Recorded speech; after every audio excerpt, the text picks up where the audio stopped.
Hello दोस्तों, नमस्कार, राधे राधे। आज मैं आपको कार्तिक मास शुक्ल पक्ष की प्रबोधिनी एकादशी का महात्म बताऊंगी।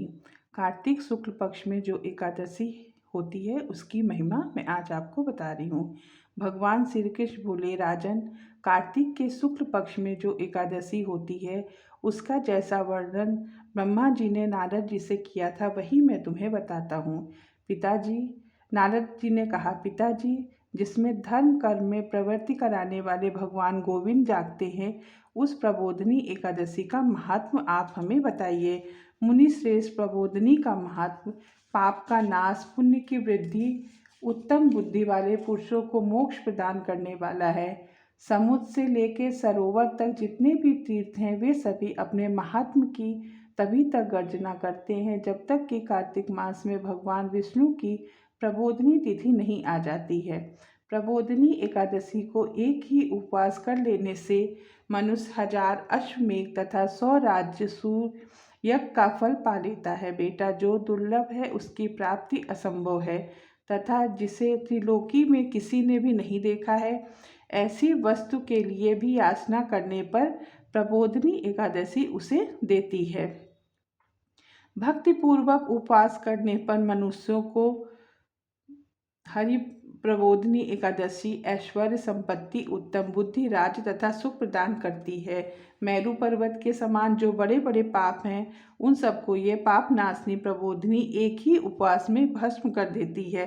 पहले के हजारों जन्मों में जो भी पाप किए गए हैं उन्हें प्रबोधिनी की रात्रि का जागरण रुई की ढेरी के समान भस्म कर डालता है। जो लोग प्रबोधिनी एकादशी का मन से ध्यान करते हैं तथा जो इसके व्रत का अनुष्ठान करते हैं उनके पितर नरक के दुखों से छुटकारा पाकर भगवान विष्णु के परम धाम को चले जाते हैं। अश्वमेघ आदि यज्ञों से भी जिस फल की प्राप्ति कठिन है वह प्रबोधिनी एकादशी को जागरण करने से अनायास ही मिल जाता है।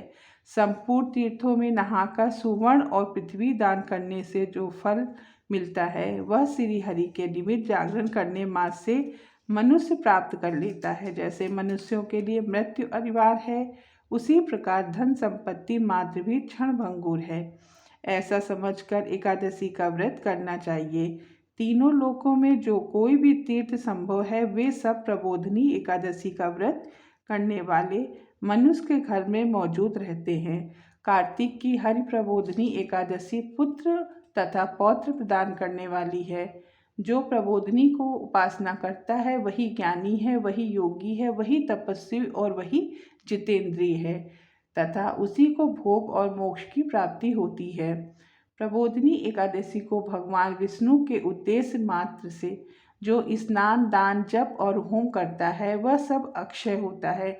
जो मनुष्य उस तिथि को उपवास करके भगवान माधव की भक्तिपूर्वक पूजा करता है वे 100 जन्मों के पापों से छुटकारा पा जाता है।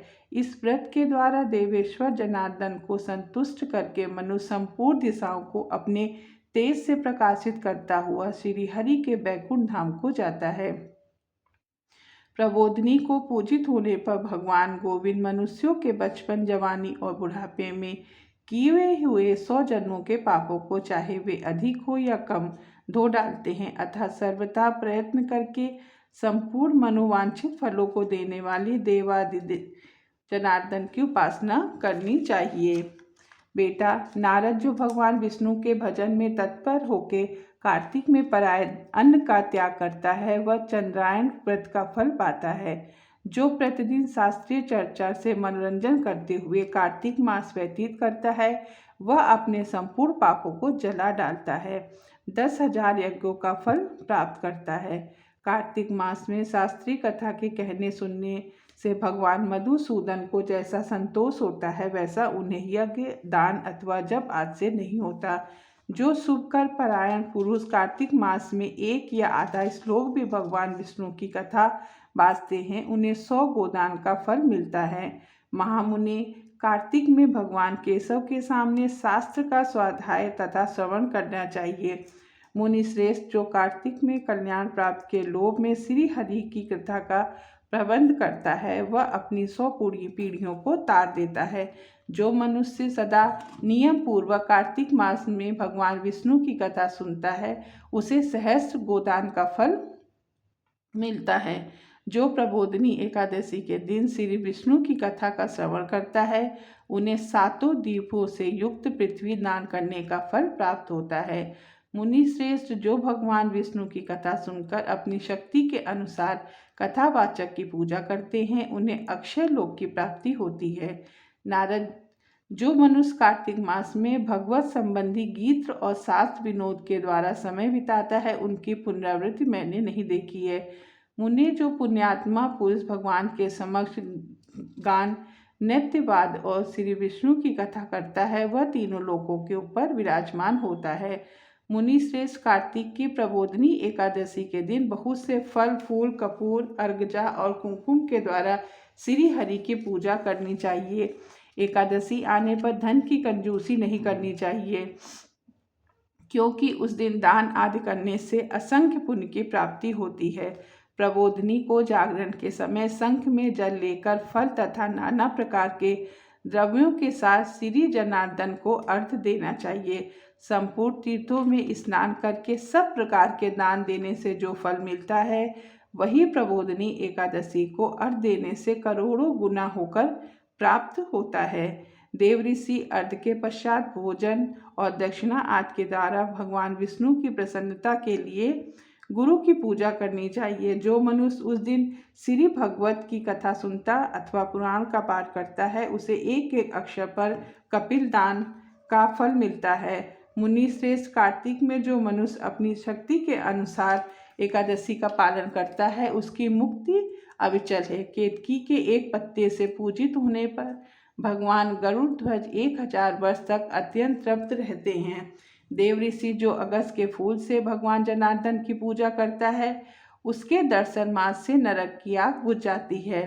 वत्स जो कार्तिक में भगवान जनार्दन को तुलसी के पत्र और पुष्प अर्पण करता है उसका जन्म भर का किया हुआ सारा पाप भस्म हो जाता है। मुनि जो प्रतिदिन दर्शन स्पर्श ध्यान नाम कीर्तन स्तवन अर्पण सेजन नित्य पूजन तथा नमस्कार के साथ तुलसी में 9 प्रकार की भक्ति करते हैं वे कोटि सहस्र युगों तक पुण्य का विस्तार करते हैं। नारद सब प्रकार के फूलों और पत्तों को चढ़ाने से जो फल मिलता है वह कार्तिक मास में तुलसी के एक पत्ते से मिल जाता है।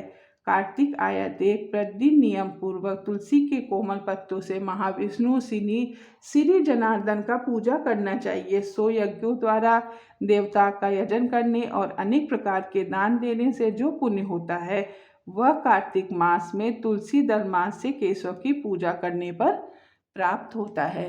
धन्यवाद। राधे राधे। मिलते हैं एक नए वीडियो के साथ में। धन्यवाद।